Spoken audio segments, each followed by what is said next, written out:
Chapitre 12. Les doutes de Prométhée. Prométhée sourit. S'il n'était pas enchaîné, il ouvrirait largement les bras.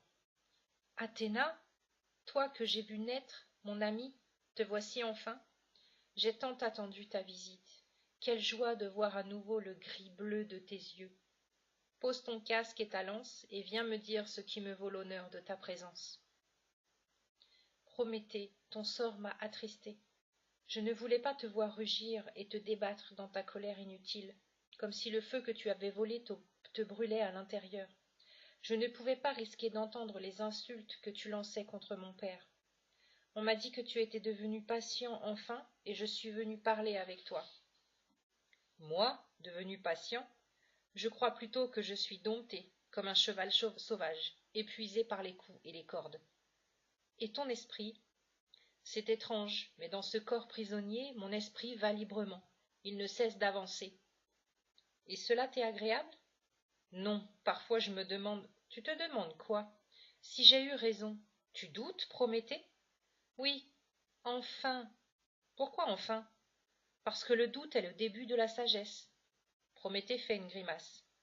Mais le doute me ronge comme les cauchemars de l'aigle.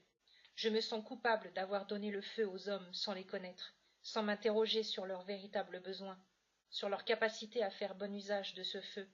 J'avoue que je n'ai pas imaginé qu'ils pourraient l'utiliser pour faire leur malheur. On ne peut apporter le bonheur à qui ne fait pas l'effort de le construire. C'est juste, Athéna, je n'ai pas réfléchi aux conséquences de mon don, je n'ai pas été capable de les protéger. Les protéger de quoi? D'eux-mêmes, je suppose. Ce doit être très dur pour toi, le Créateur généreux, fasciné par tout ce que peut inventer l'intelligence, de reconnaître qu'offrir ce pouvoir aux hommes était peut-être une erreur. Oui, ce n'est pas facile, mais à présent j'accepte l'idée de m'être trompé, ou du moins un peu trop précipité. Pourquoi me regardes-tu ainsi, Athéna? Tu as tellement changé, Prométhée. Un instant, Athéna voit la panique dans les yeux du titan enchaîné.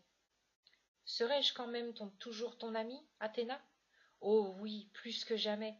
Je t'aimais dans la révolte, dans le courage d'affronter mon père, et à présent les épreuves t'ont rendu modeste, et je m'en réjouis. Mais es-tu toujours aussi têtu? Pardon? Le secret que tu détiens, vas-tu le garder toujours? Je vais y réfléchir. Autrefois tu aurais dit « Je pense ce que je veux, je fais ce que je veux, aucun pouvoir ne me forcera à parler ». Aujourd'hui tu dis « Je vais y réfléchir ». J'aime la façon dont tu dis cela, Prométhée. Peut-être cette phrase va-t-elle changer ton destin? Comment serait-ce possible? Mon père pense que le fils qui causera sa perte aura pour mère une immortelle. Tu comprends bien qu'il ne peut pas se permettre d'avaler toutes les déesses et toutes les nymphes qui seront enceintes de lui. Il attend depuis longtemps que tu lui dises ce secret. Prométhée rit à la plaisanterie d'Athéna.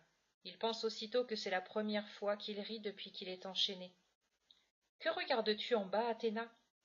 Je regarde la démarche ondulante de Pandore, qui descend le sentier pour retourner auprès de son époux. Ah? Elle ne s'est pas montrée, elle a dû voir que tu étais là. Pourquoi ce regard sombre, Prométhée?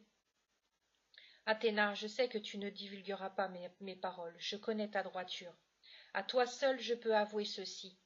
En refusant de prendre Pandore pour femme, je pense que j'ai fait l'une des plus grandes erreurs de ma vie.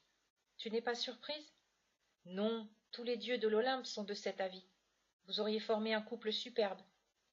Quand je pense que je l'ai refusée, de peur que sa beauté, l'attirance que j'ai éprouvée aussitôt pour elle, ne m'enchaîne. Ah, tu ris encore, c'est bien. L'humour aussi est signe de sagesse. Athéna, je ne ris pas tous les jours. Oui, je sais, l'aigle qui te mange le foie. Non, il ne me mange pas le foie. Il laisse ce soin à la folie des hommes. Toi qui es leur déesse préférée depuis que tu leur as donné l'olivier, toi qui m'as aidé à les instruire, toi qui prends toujours leur défense, comment peux-tu continuer à aimer des créatures qui utilisent le feu et leur intelligence pour faire le mal, pour s'entretuer sans répit, et qui parviendront même, si j'en crois les cauchemars dans lesquels me projette l'aigle, à détruire la terre? Prométhée, l'aigle est chargé de te faire souffrir, il ne te montre que la face sombre de l'humanité.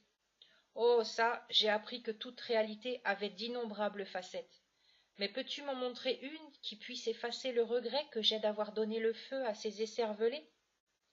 Sache que le feu que tu leur as offert et tous les savoirs et techniques qu'ils ont acquis grâce à toi vont plus souvent leur servir à progresser vers la justice, à guérir, à se rencontrer, à s'aimer, à s'entraider, à s'approcher de la sagesse, qu'à s'étriper. Mais le bien et le mal, la raison et la folie galopent ensemble. La nature imparfaite de l'homme est emportée par cet attelage. Nous n'y pouvons rien. Au revoir, Prométhée. Elle pose un instant sa main sur l'épaule de Prométhée, puis, en ajustant son casque, elle demande. Nous nous reverrons bientôt? Je le souhaite. Merci, Athéna, tes paroles m'ont apaisée.